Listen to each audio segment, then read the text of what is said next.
should defer to my husband and that I should rely on my husband to make me happy. I can tell you firsthand that this is inherently flawed.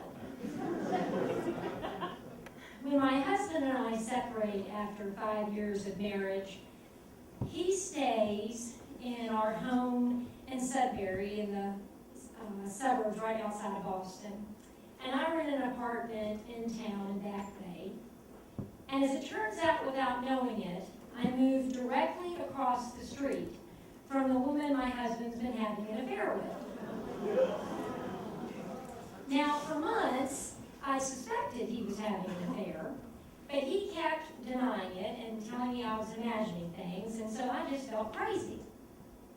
So, a couple of months after I moved in the new apartment, I thought to myself, I said, you know, God, I just don't want to feel crazy anymore. So if he's having an affair, please let me know it. And if he's not having an affair, please help me trust him.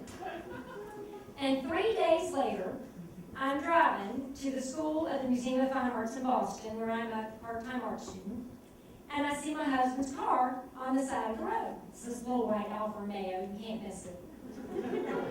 And there's a woman putting something in my husband's car.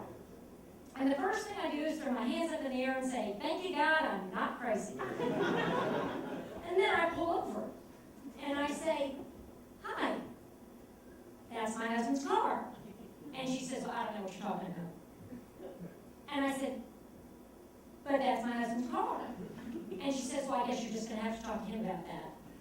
And I said, you know, give me a break. I've been married to the guy for 5 years, and that's my husband's car. Where's my husband? And right at that moment, he rounds the corner with an overnight bag.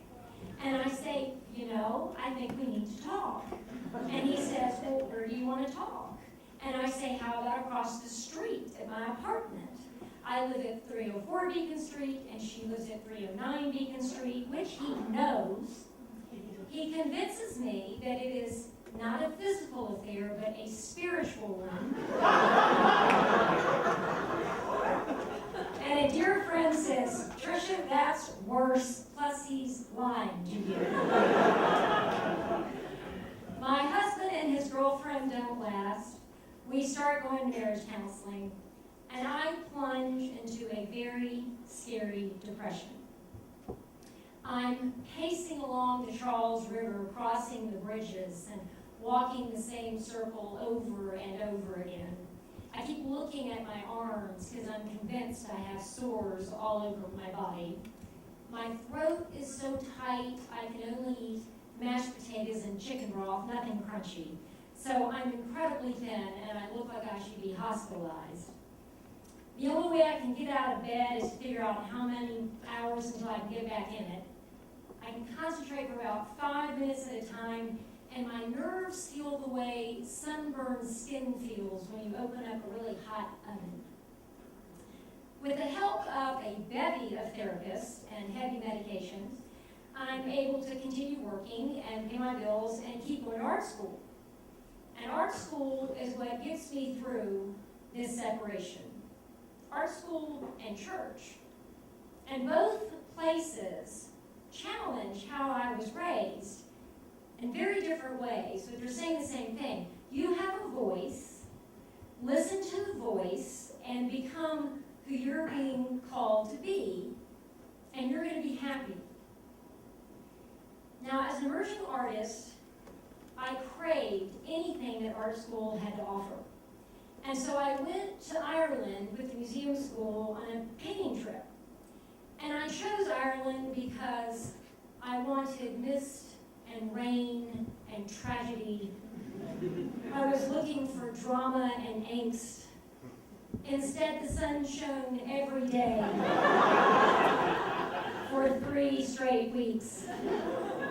It was the first time in 20 years they had a stretch of sunshine for that long. One day it was hotter in Ireland than it was in Greece.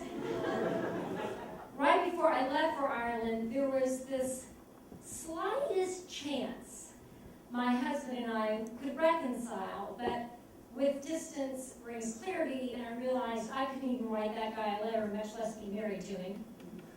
So I went into this little church and I said, you know what, God, I am so happy to be alone. I don't want a husband. I don't even want a boyfriend. All I want is to make art. And I mean this from the bottom of my toes. And I don't know it at the time, but I meet my future husband that night.